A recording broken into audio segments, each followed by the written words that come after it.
Bonjour à toutes et à tous et bienvenue au rendez-vous du 13h. Voici le sommaire. La lombalgie est un mal courant dans nos sociétés. Des douleurs au bas du dos qui peuvent conduire à une invalidité, nous signale le dossier santé du jour, dossier à suivre dans cette édition.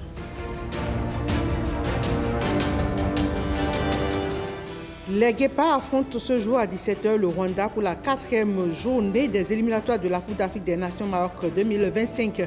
Notre équipe de reportage envoyée à Kigali a suivi la séance de reconnaissance de terrain. Des projets du gouvernement financés par l'Agence française de développement présentés aux professionnels des médias. Une visite immersion pour apprécier les prouesses agricoles sur les sites des départements du Zou et des collines.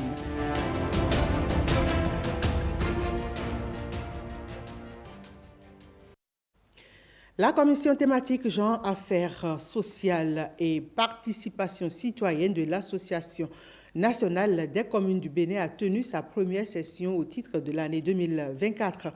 La rencontre a permis aux membres d'échanger sur l'amélioration du cadre institutionnel de mise en œuvre de l'approche genre dans les communes. Un cadre que les participants pourront désormais adapter aux réalités de leur terroir. Pierre Tadin aussi. Cette première session de la commission thématique genre, affaires sociales et participation citoyenne de l'ANCB se veut un creuset de partage d'idées sur l'ensemble des interactions liées à l'égalité du genre, un des fondements du droit humain. C'est au vu de ce principe d'égalité que la commission thématique genre, affaires sociales et participation sociale, au cours de la première session 2024, se penchera sur le thème « Améliorer le cadre institutionnel de mise en œuvre de l'approche genre » afin d'apporter un plus dans l'opérationnalisation pour la réalisation de l'objectif d'égalité entre les sexes essentiel au développement local dans le contexte de la réforme du secteur de la décentralisation. Nous aurons pour tâche d'examiner ce cadre institutionnel afin de formuler des recommandations à l'intention de l'ANCB et des communes. Les assises réunissent des maires et leurs adjoints, des chefs d'arrondissement, des élus et autres cadres de l'administration centrale et communale, ainsi que des acteurs de la société civile. Leur mission, améliorer le cadre institutionnel de l'approche genre dans les communes. Ce n'est pas toutes les communes qui prennent en compte le genre. Du coup, il faut vraiment prendre des mesures pour que cela puisse porter, que l'intégration genre soit vraiment effective à tous les niveaux. Dans certaines communes, on parle de point focal genre. Dans d'autres communes, c'est les cellules genre qui gèrent la thématique. Dans d'autres communes encore, c'est le comité ou des cadres de concertation.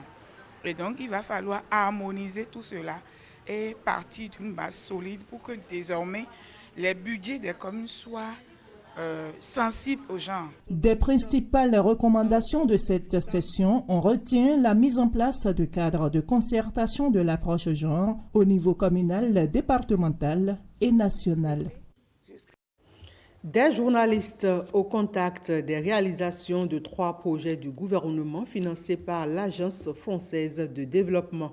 Il s'agit du projet d'appui au développement des filières protéiniques, du projet d'appui à la transition agroécologique dans les zones cotonnières et enfin du projet d'appui au développement agricole des collines. Et c'est à travers une visite sur les sites dans les départements du Zou et des collines. Aller sur le terrain et constater par eux-mêmes les résultats du projet exécuté au profit des populations, c'est un désir que les hommes des médias ont toujours exprimé. Alors on est déjà très heureux d'avoir pu amener des médias sur le terrain, parce qu'on nous fait souvent la demande de bien voir les impacts des projets qu'on finance, évidemment en partenariat avec l'État béninois, et d'être très, très content de pouvoir voir des impacts concrets et de rencontrer des bénéficiaires de nos actions. Des actions portées par 3 projets. Le premier, c'est le projet d'appui à la transition agroécologique dans les zones cotonnières, TASCO. Le projet veille à ce qu'il y ait un développement durable au niveau des écosystèmes et veille en même temps à la restauration des sols, à l'équilibre entre la production agricole et l'écosystème. Après ce projet, nous avons visité également le PADAC, qui est un projet d'appui au développement agricole dans les collines. Et l'ensemble de ces 6 communes ont été impactées. À côté de ce projet-là, vous allez voir, après ce maillon, nous sommes avec le projet PADEFIP sur tout ce qui est sécurité alimentaire et nutritionnelle. Et dans ce cadre également, nous avons pu accompagner des groupements de femmes dans la transformation du soja en fromage ou en autres produits dérivés. Après avoir visité plusieurs réalisations financées par l'Agence française de développement à Crevet, Zakota et Zogodomé dans le Zou, Dassa Savalou dans les collines, les professionnels des médias prennent des engagements. Il faut avouer que c'est une belle œuvre de la part de l'AFD en finançant ces projets-là qui constituent justement une grande partie de notre économie. C'est très important qu'on mette toutes ces découvertes-là sur le marché de nos populations, qu'on en parle plusieurs fois, de façon assez répétitive, pour que des gens puissent découvrir ce que l'AFD fait. Pour le gouvernement et sa partenaire l'AFD, le PADEFIP, le TASCO et le PADEC sont 3 projets complémentaires visant la réalisation des agriculteurs et la sécurité alimentaire des populations. Et parlons de la vie des médias. Les membres de l'actuel bureau de l'Observatoire de la déontologie et de l'éthique dans les médias ont rendu publique une décision relative à la plainte d'un agent en fonction pour diffamation et déclaration mensongère avec préméditation. Plainte formulée contre le journal L'Audace Info en s'appuyant sur les articles 1, 2, 6, 9 et 11 du Code d'éthique et de la presse et les dispositions statutaires. L'ODEM indique la conduite à tenir. On suit les précisions avec Anouar Dadja. Dans 2 différentes publications, le journal L'Audace Info titre à sa une, le mercredi 3 avril 2024, flou artistique autour d'attribution des marchés publics à l'Est à Berne, plainte d'entrepreneurs béninois anonymes. Ça murmure contre Augustin Dohou. Les enquêteurs du BAI, élargis à ceux de l'IGE, doivent déposer leurs valises au bureau de la PRNP à Berne. À nouveau, le journal Audace Info se révèle comme étant un récidiviste des faits qui lui sont reprochés. Comme dans d'autres cas où le journal a été interpellé, l'information, une nouvelle fois, s'est encore révélée fausse après la descente des enquêteurs. Suite à l'acceptation, analyse de la plainte et audition des parties, l'ODEM décide. Article 2. Le journaliste publie uniquement les informations dont l'origine, la véracité et l'exactitude sont établies. Le moindre doute l'oblige à s'abstenir ou à émettre les réserves nécessaires dans les formes professionnelles requises.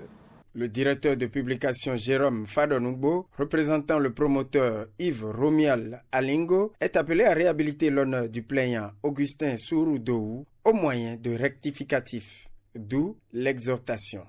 L'ODEM rappelle à la mémoire collective que le traitement des informations susceptibles de mettre en péril nos sociétés requiert du journaliste une grande rigueur professionnelle et au besoin une certaine circonspection.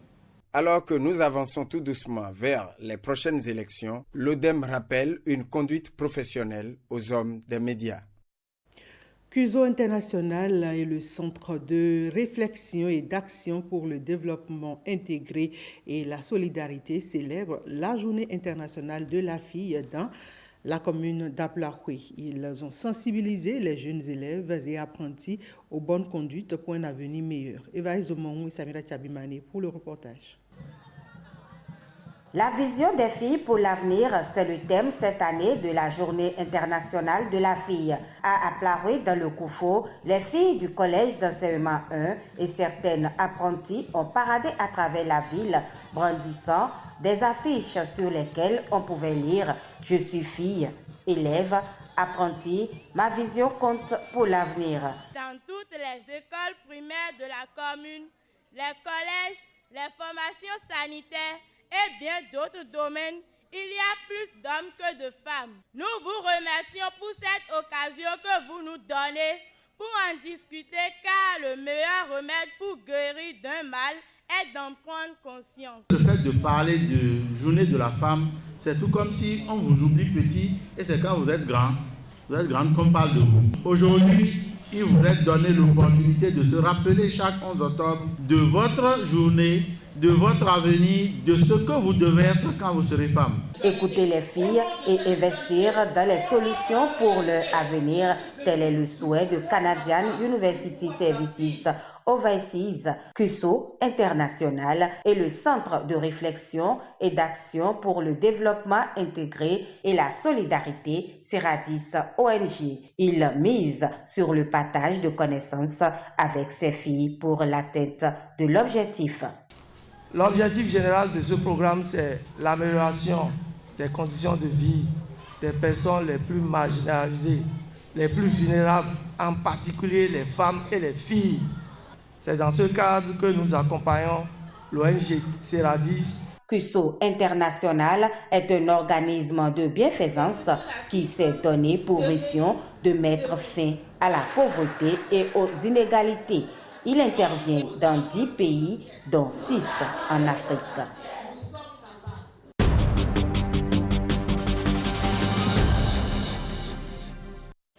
Trop de plaintes liées aux douleurs dans le dos, précisément le bas du dos. Tout le monde en a souffert, ne serait-ce qu'une fois.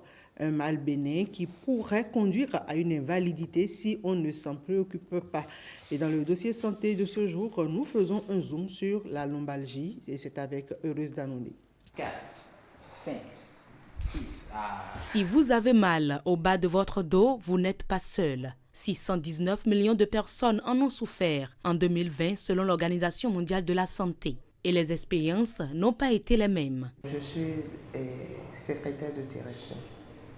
Je suis secrétaire de direction, donc je passe plus à longueur de journée assise. C'est une douleur que j'ai contractée pendant mes séances de musculation. Dès le début, c'était une douleur très forte, très vive, dans le bas du dos, et qui me donnait beaucoup de peine. Même en étant en position assise, j'avais énormément mal.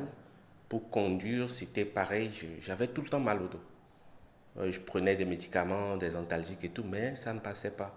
Ça se calmait, mais après, ça revenait. Pour comprendre comment cela survient, regardons l'anatomie du bas de dos.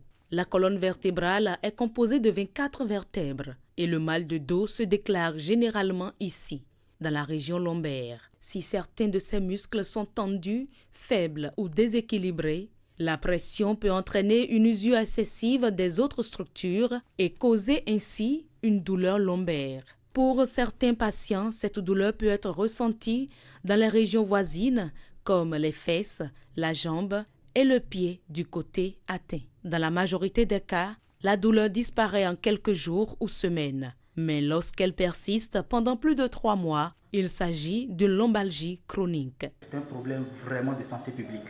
On peut déjà commencer par s'inquiéter dès les premières causes, dans les premières apparitions de douleur. Quand il s'agit des gènes, tout ça là, il faut vite aller voir de quoi il s'agit. Et quand la douleur s'installe, ça veut dire que le problème s'est déjà installé. Surtout dans les troubles qu'on appelle musculo-squelettiques, c'est-à-dire les troubles qui vont être liés à l'activité professionnelle de la personne. Souvent les métiers qui vont demander plus de sédentarité, donc plus de positions assises, et des métiers qui vont demander aussi beaucoup plus de port de charge. Mais il y a aussi les métiers qui vont demander à rester debout longtemps également. C'est le fait de le faire tout le temps qui constitue la cause qui va amener cette lombalgie-là. La lombalgie, qu'elle soit chronique ou aiguë, est la principale cause d'invalidité dans le monde. Le traitement passe souvent par une automédication avec la prise d'antalgiques, puis des consultations chez le rhumatologue, des radiographies et se termine souvent chez le kinésithérapeute avec des séances de rééducation. Le premier conseil que je peux donner, c'est d'abord de savoir que le dos est fait pour être mobile, pour permettre donc à la fois d'allier la mobilité et la stabilité. Mais ce n'est pas pour ça qu'on doit utiliser le dos au-delà de ses capacités. Lorsque nous faisons un travail qui nous oblige à rester assez longtemps, il faut savoir que toutes les 2 heures au moins, on va se lever. Tout ceci va permettre de relâcher les muscles qui sont déjà contracturés et puis de revenir encore, reprendre la position assise. Si c'est dans une voiture, c'est la même chose. Au bout de 2 heures de route, prenez une pause. Et enfin, si vous êtes dans un domaine où on porte des charges, il faut venir voir les kinés et on va Donc vous entraînez à faire donc, les postures qu'il faut pour soulever la charge. Dans tous les cas, il est important de consulter des structures de soins de santé face à toute douleur lombaire. Ça va, vous le ressentez?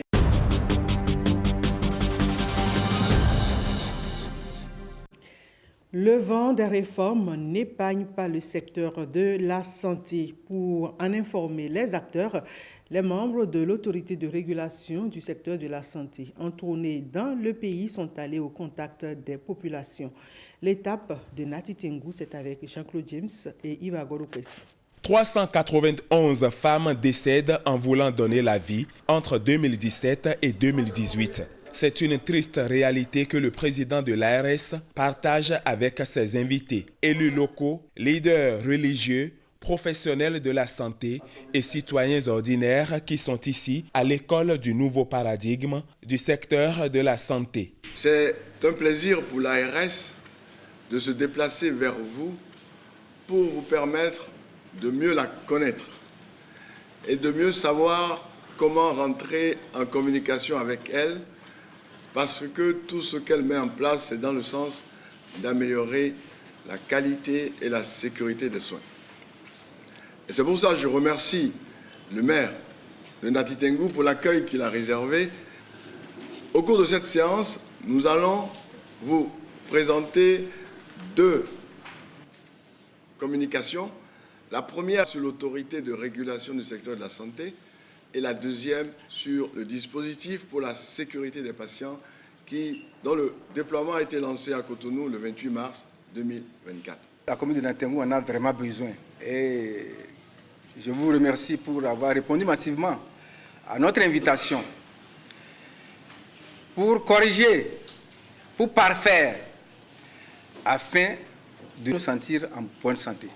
La même séance a déjà eu lieu dans plusieurs communes du Bénin. Elle permet de rappeler à chaque Béninois qu'il a une partition à jouer pour l'atteinte de l'objectif poursuivi, la couverture sanitaire universelle. Parlons d'environnement sain et durable avec cette activité du programme Église verte, un programme initié par le ministère du Cadre de vie et des Transports. Un transfert de poubelles de ce programme a été effectué au profit de la Fondation de l'Archidiocèse de Cotonou. Les précisions avec Amandine Anyamboussou. Bâtir un monde plus respectueux de l'environnement et plus durable pour les générations futures. Le gouvernement apporte un appui substantiel à l'Église catholique dans le cadre de son programme Église verte. Ces 400 poubelles vont permettre de garder les espaces religieux propres et d'offrir un cadre sain aux fidèles. Ces poubelles qui seront distribuées dans le cadre de ce programme visent à encourager les pratiques de gestion durable des déchets au sein des paroisses et communautés religieuses, contribuant ainsi à la préservation de notre environnement. La remise de ces 400 poubelles n'est pas un simple geste symbolique. Elle s'inscrit dans une démarche concrète, pragmatique et durable pour répondre à l'un des défis environnementaux les plus pressants de notre époque, la gestion des déchets. Elles serviront également de rappel constant sur l'importance de jeter les déchets de manière appropriée et de prendre soin de notre environnement immédiat. Ce geste témoigne du bon partenariat entre le gouvernement et l'archidiocèse de Cotonou. Je prends l'engagement de faire un très bon usage de ces matériels d'assainissement pour une meilleure gestion des poubelles, des déchets sur nos paroisses, dans nos milieux de vie et de pouvoir faire un suivi rigoureux. D'une valeur de 25 millions de francs CFA, ces poubelles mises à la disposition de l'archidiocèse de Cotonou ont une contenance de 100 litres chacune. Une œuvre humanitaire, un geste symbolique de la société Fabri-Métal Bénin. Elle a offert des lots de cahiers à des élèves de Djefa, dont reçus pour les bénéficiaires par le directeur de leur collège. Témoin de l'événement, Saint-Iche Quimpon. Une cérémonie de remise de cahiers pour accompagner les élèves du collège de Djefa. des cahiers aux couvertures customisées du FMB. C'est un don de la société Fabri-Métal Bénin à l'endroit des apprenants du collège Jeffa. Une suite de générosité précédée par plusieurs autres. Ce n'est pas pour la première fois qu'ils ont pensé à nous. Il y a quelques mois, ils nous ont accompagnés par un chèque de 2 millions de francs pour l'acquisition de fer à béton pour la construction de salles de classe. Ces classes sont en finition. C'est que beaucoup de parents n'ont pas la possibilité d'acheter des fournitures à leurs enfants. Il y a certains qui ont démissionné. Donc merci pour tout ce que vous faites pour maintenir les enfants à l'école. Accompagner le CEG Jeffa dans la formation des futurs cadres, c'est dans cette optique que s'inscrit le directeur commercial et de marketing de Fabri-Métal. Le 15 août dernier, quand nous étions au collège Jeffa, Fabri-Métal s'engageait à accompagner le CEG du collège Jeffa dans la formation des futurs cadres de ce pays. Nous savons que parmi les bénéficiaires donc, de ces cahiers, figurent assurément certains qui prendront plus tard la relève de notre usine. Je voudrais compter sur vous pour une distribution juste et équitable de ce cahier aux bénéficiaires. Ce geste n'est pas le dernier. Le donateur promet des actions encore plus grandes à la suite de ces cahiers pour maximiser l'intellect des bénéficiaires. Le porte-parole du gouvernement face aux citoyens de Banté à la demande des jeunes de la commune. Cette rencontre de vérité a permis à Wilfried Léon Humbeji de dissiper des zones d'ombre autour de la perception des actions du gouvernement. Le maire de Banté, le préfet des collines et des autorités administratives ainsi que des leaders religieux étaient à la séance. Le point avec Pierre Adayossi. La population comprend à peine les efforts du gouvernement et je pense que c'est ce qui justifie la présence de son porte-parole pour clarifier un certain nombre de choses. Le maire de Banté donne ainsi le ton de la rencontre. Une rencontre qui mobilise toutes les forces vives de Banté sans aucune distinction. Le porte-parole est là et je voudrais saluer aussi sa démarche. Ça, vous devez le reconnaître. Il n'a pas demandé de catégoriser. Il n'a pas demandé d'inviter les gens de la mouvance uniquement. Il a dit population de Banté, mes frères, mes amis. Et c'est ça, il faut le souligner. Je suis venu parler avec vous ce matin, de cœur à cœur, qu'on se regarde, qu'on se dise la vérité. Ce qui vous gêne, ce que vous ne comprenez pas dans l'action du gouvernement, posez vos questions. Exprimez votre mécontentement, exprimez votre incompréhension. Et mon devoir, c'est de vous écouter. C'est de vous expliquer ce que vous n'avez pas compris. En langue nago, les filles et fils de la cité des pactes de terre expriment leurs préoccupations.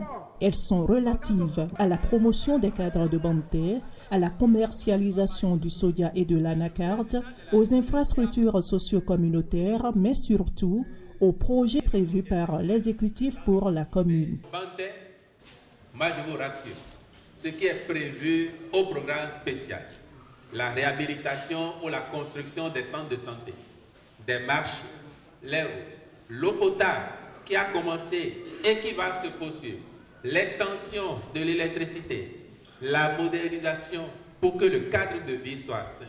Ce qui est prévu, ce sera réalisé. En attendant, le gouvernement a mené bien d'autres actions à Banté. Les cantines scolaires, par exemple. Aujourd'hui à Banté, on a au moins 65 écoles à cantine scolaire. Au moins 65 sur 100. Dans un an, peut-être qu'on sera à 80 ou 90 ou 100%. Vrai ou faux? Nous avons compris que les problèmes auxquels nous autres jeunes nous faisons face aujourd'hui, nos frères qui sont en train de venir ne vont pas faire face à ces mêmes problèmes-là. Surtout en ce qui concerne la question de l'emploi. Nous avons abordé le côté des prix du soja, du cajou. Les paysans ont évacué presque la totalité de leurs préoccupations, de leurs questions. Désormais bien informés, les jeunes de Banté promettent sensibiliser leurs pairs au PAG. Ils entendent aussi susciter régulièrement des séances du genre afin de taire les fausses informations.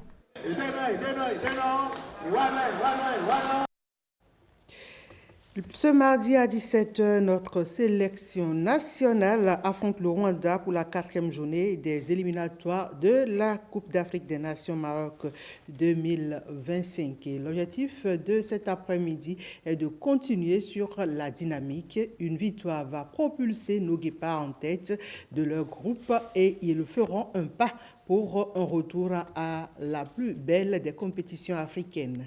Le moins que l'on puisse dire, c'est que la sérénité est de mise au sein de l'équipe. Ramatou Lawani et Bruno Swahili sont à Kigali. Ils ont suivi la séance de reconnaissance de terrain. À J-1 de Rwanda-Bénin, Guénotror a le bonheur d'avoir la totalité de son effectif en état de compétitivité. Les nouvelles sont bonnes parce qu'on n'a pas de blessés. Tout le monde va pouvoir s'entraîner tout à l'heure. Nous avons eu 2 ou 3 coups, mais c'était rien de grave au match aller. Et on aura tout le monde. Donc on pourra envisager de repartir avec une équipe à 100%. Sur la pelouse annexe du stade Amahoro de Kigali, le technicien franco-allemand peaufine les derniers détails tactiques et techniques pour le match décisif de la qualification à la prochaine Coupe d'Afrique des Nations.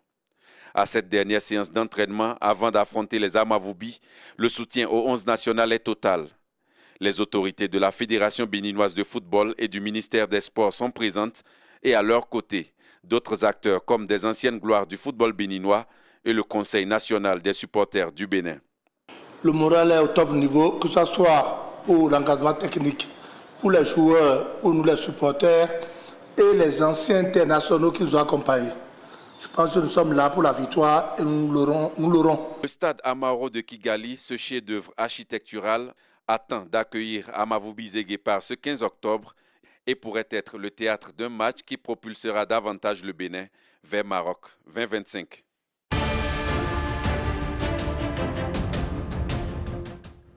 Quelques notes en interactualité pour finir avec Blaise Adanko. L'Organisation mondiale de la santé approuve le vaccin contre le mpox pour les adolescents âgés de 12 à 17 ans. Cette décision survient après une série d'inquiétudes croissantes liées aux épidémies récentes de variole qui a touché plusieurs pays, notamment en Afrique. L'approbation de ce vaccin permettra d'accélérer son déploiement dans les pays africains où la propagation du virus a été particulièrement préoccupante. Au Mozambique, la commission électorale a annoncé la victoire de Daniel Capo. Le candidat du Frelimo, le Front de libération du Mozambique au pouvoir, est crédité de 54% des suffrages dans la capitale contre 34% pour Vénécio Mondlane, candidat indépendant. Ossufo Monade de la Renamo, le parti principal d'opposition, n'a obtenu que 9%. Alors que la Commission électorale nationale a jusqu'au 25 octobre pour rendre sa copie, l'indépendant Vénécio Mondlane a déjà revendiqué sa victoire. Le candidat du parti au pouvoir, de son côté, a appelé les électeurs à attendre les résultats officiels. Mais l'opposition accuse la Commission électorale d'être très proche du pouvoir, même si son verdict doit être validé par le Conseil constitutionnel.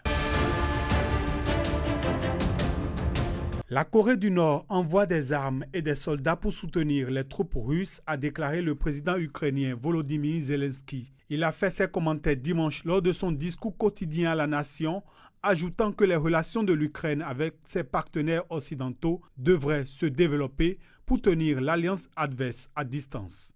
Le Kremlin, de son côté, a rejeté ces allégations. Le dirigeant ukrainien a déclaré qu'il poursuivrait son plan de victoire, une proposition qui contient des conditions supposées correctes pour mettre fin à la guerre afin de garantir la paix. Au moins 4 morts et plus de 60 blessés sont à déplorer après une attaque du Hezbollah. Il s'agit de l'attaque la plus meurtrière menée par le groupe militant sur le territoire israélien depuis que l'armée a lancé son opération terrestre au Liban. Israël poursuit par ailleurs son offensive dans la bande de Gaza, où le bombardement d'une école abritant des déplacés a fait au moins 22 morts. Merci à toutes et à tous d'avoir suivi ce 13h.